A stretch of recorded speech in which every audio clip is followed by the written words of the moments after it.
Try this tonight.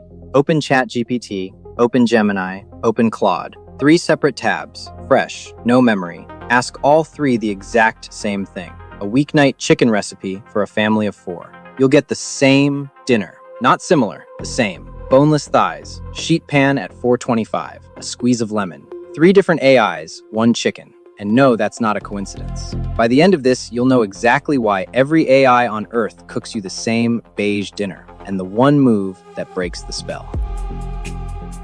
Someone actually measured this. Run that chicken prompt across the big engines, line up the wording, and the phrasing fingerprints overlap by 78%. Same protein, same method, same acid, often the same sentence rhythm. It's like asking 4 students for an essay and getting back 4 photocopies. So the machines aren't broken, they're agreeing. The real question is what they're all agreeing with. And the answer is older than any chatbot. Long before AI wrote a single recipe, the open web quietly collapsed. Back in 2012, there were hundreds of recipe sites worth reading. By 2022, search traffic had funneled into roughly 40. 40. Hold on to that number. It comes back at the end, and it's worse than it sounds. The AIs didn't narrow your dinner. They inherited a web that was already narrow. Here's how 40 sites ate everything. Google rewarded one thing: recipes that ranked. So every surviving site chased the exact same jackpot keywords: chicken thighs, banana bread, chocolate chip cookies, beef stew. Write those, you live. Write something weird and regional, you vanished. That quirky little blog with somebody's grandmother's stew didn't lose, it just stopped showing up. A decade of that, and the web's cookbook had maybe 40 authors left. Now the loop closes. And this is the part that genuinely surprised me.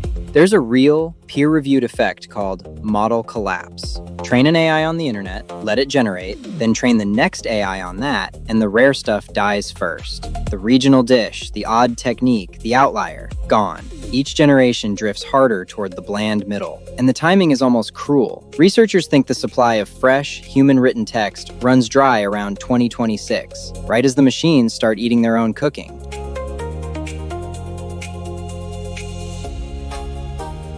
Now, I know what you're thinking. Just turn on web search. Make it look things up live. Problem solved.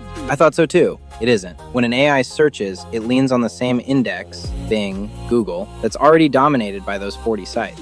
Ask Perplexity for weeknight chicken, and the top hits are the usual suspects. Live retrieval doesn't escape the bubble. It reinforces it. Okay, honest moment. The chicken isn't bad.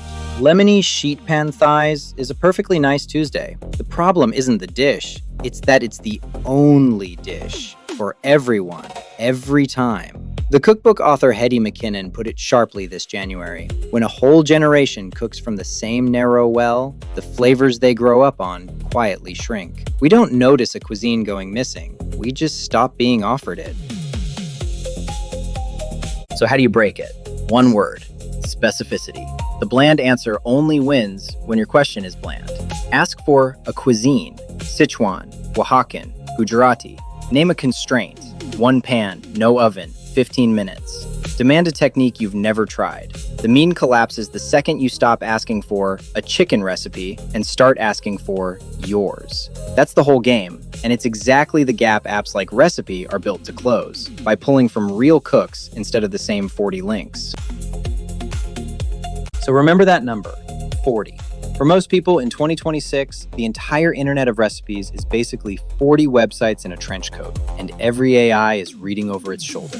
The fix isn't fewer machines, it's better questions and wider sources. Go ask all 3 right now. I'll wait. Next time, why your grocery store is quietly turning into a recipe app. Subscribe, and I'll see you there.